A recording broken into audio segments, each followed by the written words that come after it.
بازار، ذولا كبار جدا. واحد من ذولا هذا كان عنده ولد واحد، وتدري تاجر كبير وأمواله لا تعد ولا تحصى، وعنده ولد واحد، شلون يدلله؟ ما صار عنده ولد آخر. ابنه لما وصل إلى مبلغ الرجال، هسه نعمة من الله أنا أسولف لي قصة، أنا عادتي ما أسولف قصص على المنبر، جت ببالي خلينا نقولها، وأنا ناقلها من شخص معروف مو شخص عادي، وسولفها بحرم الإمام الرضا بحضور مئات آلاف الناس. كانت العتبة الرضوية داعيته ونقلها بحضور مئات الآلاف. المهم يقول بلغ مبلغ الرجال، ابنه راد يتزوج، ابنه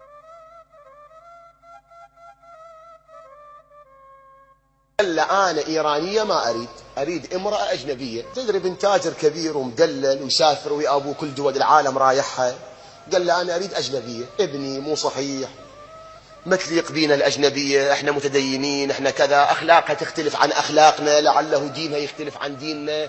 قال له أبدا، أنا لو أجنبية يوم ما أتزوج، منها ما أريد. الأب كل ما راد وياه سولف وياه ما فات، أنا إلا أريد أجنبية ما أريد.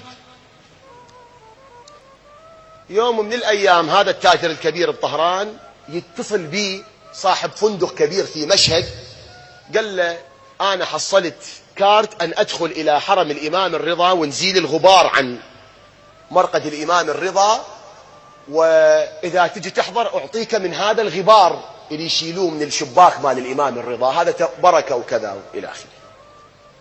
قال له إذا تقدر أنا هم تحصل لي فد كارت شي أدخل وياك. حصل له. هذا خلى التاجر خلى في نيته أنه يروح لعلي بن موسى الرضا، يقول له يا علي بن موسى الرضا اقنع ابني خليه يغير رأيه، أنا شلون أزوجه مرة أجنبية. اجى إلى حرم الإمام الرضا، ذاك صاحب الفندق وهو في الشباك أراد أن يعطيه غبارا من مال الشباك، وهذا خارج الشباك التاجر، كل ما راد يعطيه ما قدر لأن الغبار قليل ويطيحوا. شاف له ورقة داخل الشباك، تدرون الناس يكتبون عادة لأهل البيت بالأوراق ويذبون، شاف له ورقة من هاي الأوراق، سد الورقة خلى بيها الغبار وسدها وأنطاه إياه من خلف الشباك، قال له هاي بركة أخذها، غبار علي بن موسى الرضا، غبار الزوار والحرم الشريف والشباك. هذا التاجر هم أخذها وطلع من الحرم سلمها لابنه، قال له هذا غبار من شباك علي بن موسى الرضا، واحتراما لهذا الغبار خليني أشوف لك امرأة إيرانية مؤمنة ملكة جمال أشوف لك، احنا الناس كلها تتمنانا. قال له هذا غبار الرضا على عيني وعلى راسي، بس هذا ما له ربط بزواجي. ليش أقول الشبابنا بدل الأغاني روحوا لآل البيت رب العالمين. قال له هذا ما له ربط بزواجي، هذا أخذ بركة، وزواجي شيء آخر، زواجي من امرأة أجنبية والسلام، وإلا ما تزوج. يقول الأب التفت إلى علي بن موسى الرضا قبة الشريف، الله يرزقنا زيارة الظالم الأستاذ. يقول هيك قال له يا علي بن موسى الرضا أغثني يا مولاي، أغثني أيها الثامن، هذا ابني، اهدي يا علي بن موسى الرضا. جبت له ترابك وما فات، بعد شو اجيب له هذا؟ وراحوا إلى طهران، ضاعوا لي، رجعوا إلى طهران. هذا الولد لما رجع بالطائرة وصل بالليل قال خلي أتبرك بهذا التراب وأفتح هاي الورقة. فتحها شاف أكو كتابة مكتوبة بالورقة. شنو الكتابة؟ قرأ أنا فلانة بنت فلان الكناس في مشهد يشتغل بلدية، الإيرانيين يسموه شهرداري، بلدية كناس بالشارع. سيدي ومولاي يا علي بن موسى الرضا أنا فلانة بنت فلان الكناس، عمري قام يكبر وما حد يرضى يتقدم لي يتزوج لي لأن أبويا كناس، وأنا إلى الآن لم أعص الله، بس أنت إذا ما سهلت أمري يا علي بن موسى الرضا لعله أعصي الله، فوكلت أمري إليك يا علي بن موسى الرضا، ما حد يريدني، أبوي كالناس ما حد يخطبني، فأريدك أنت تسهل أمري يا مولاي. هذا الشاب ابن تاجر التجار كبير التجار لما قرأ الورقة قلبه تعلق بهذه الورقة. خي يسمعون شبابنا. قلبه تعلق بهاي الورقة.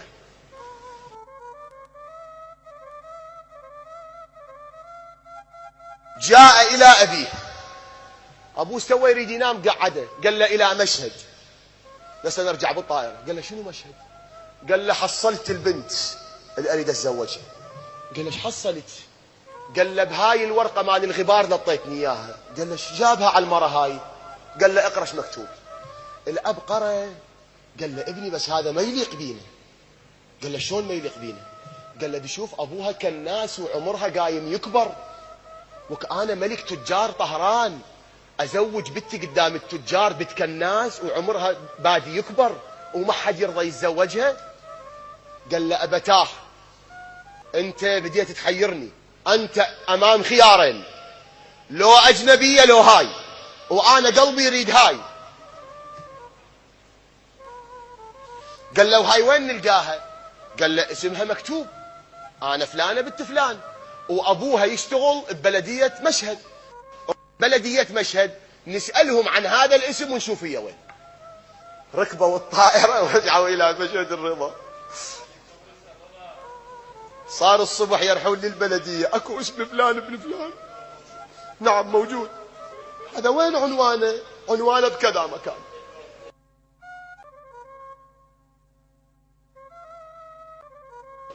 هناك عادة اللي يكنسون ذول الإيرانيين رايحين يزورون، يكنسون نص الليل، ب3 بالليل ويا الفجر يكنسون ينظفون، الصبح ينامون يرتاحون. دقوا عليه الباب، هذا قاعد تعبان الليل كله يكنس مسكين. رجال كبير شافوه شايب بسيط، ملابسه مبهذله، استوى قاعد النوم. شاف سيارة حديثة بباب الحوش، عمره ما شايف منها، بالأحلام ما شايف منها. شنو ذول ايش عندهم جايين؟ أنت فلان ابن فلان؟ نعم أنا. أنت عندك بنت بعمر زواج؟ باوع لهم، قال لهم شنو هذا السؤال؟ شنو هذا السؤال؟ من أرسلكم علي؟ قال له لعوف من أرسلنا عليك.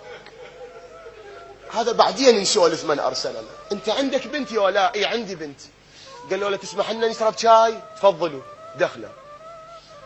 يقول هذا قاعد في البيت، البنت جابت لهم شاي إلى غرفة. هناك أظن ثقافتهم طبيعية، يعني البنت بحجابها وتجيب شاي طبيعي، مو مثلنا بالعراق ما يصير. كل يعني مجتمع له تقاليد وأعرافه. يقول البنية جاب حجابها وجابت شاي، ما إن رآها الولد قال لهم هاي أريدها، هاي أريدها، هاي أريدها، هاي أريدها، قلبي تعلق بها، ما أريد أجنبية، هاي أريدها. يقول الأب شاور هذا، قال له ابني هاي بالزبال، شوف أبوها، شوف الفراش، شوف البيت. قال له أنا اشتري لهم بيت، وأنا اشتري لهم ملابس، وأنا اشتري لهم ذهب، وأني أسويهم تجار مثلنا. هاي البنية أريدها، حتى أجنبية بعد ما أريد، هاي أريد. مولانا تزوجا، شوفوا شوفوا، تزوجا. بليلة الزواج البنت تقول لزوجها، قالت له أنا لحد الآن كل شيء ما مصدقه وكل شيء ما فاهمه. أنا طلبت ابن كالناس مثل أبويا يتزوجني ما حصلت. يجيني ابن أكبر التجار وأنا قاعدة وياه بأول ليل، أنا ما مصدقه. من أرسلك علي؟ يقول مد إيده بجيبه طلع ورقة، قال هاي. قرأت الورقة، قالت له دخلت إلى قبر الرضا؟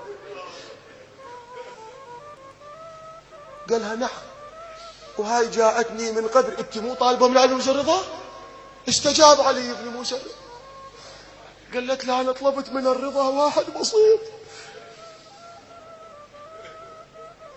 وعاشا، بدل ما ترحون اغاني ونارقيله وشباب تعبانه وشباب سايبه بالشوارع، تعالوا إلى الله يا شبابنا، تعالوا إلى آل البيت يا شبابنا، توسلوا بالحسين يا شبابنا. هاي البنت ما كانت تصدق يجيها ابن كناس، وطبعا الكناس اللي يشتغل بشغله ويحصل رزقه تراب رجليه على راسي، بس أنا أقصد يعني الناس يعتبروها فد مهنة بسيطة، وإلا اللي يشتغل كناس غير كناس أتشرف بيه وأقبل إيده وأقبل رجله إذا يشتغل ويوكل عياله. شرف الشغل، شرف الشغل. العيب أن نتسكع على الأبواب، أما الشغل شرف. بس الناس تجي تنظر بعد، وإذا الإمام الرضا، لأن راحت علي بن موسى الرضا، قالت له يا علي بن موسى الرضا أنقذني، أعطاها ابن تاج أكبر التجار في طهران. يا إخوان توسلوا بآل البيت، يا إخوان أوقفوا على أبواب آل البيت لا يصيبكم اليأس. أبواب آل محمد مفتحة يا إخوان، يا إخوان هم باب الله. والله يقول ائتوا البيوت منين؟ من أبوابها يا أحبة، من أبوابها، من أبوابها. وقصص كثيرة أكو بهالمجال، هاي جت ببالي وإلا كثيرة. كرامات آل البيت لا تعد ولا تحصى. اطلبوا من آل البيت عليهم السلام، وهم يكونون وجهاءنا إلى الله جل وعلا، فهم أقرب الخلق إلى الله تعالى. هذا كله شنو تجابنا عليه؟ والخير فيما وقع إن شاء الله، أنه القسم الما يؤمنون بالقيامة والجنة والنار، لما رجعت إلى عدم قبولهم لقيت ما عندهم حجة ودليل وبرهان، وإنما مثل ما يقول القرآن عندهم مو شبهة علمية، شهوة عملية، يردون يسووها فينكرون المعاد حتى يسووها. وقلت هاي طبيعة الإنسان، الإنسان من يريد يرتكب ذنب يخلي مبرر إلى حتى يرتكب الذنب، ما يسوي شيء من دون مبرر. والخطر في المبرر، المبرر خطر. ولهذا أنت دائما من تشوف تريد تبرر لمعصية قول الشيطان انتصر، دائما هاي خلوها قاعدة عندكم.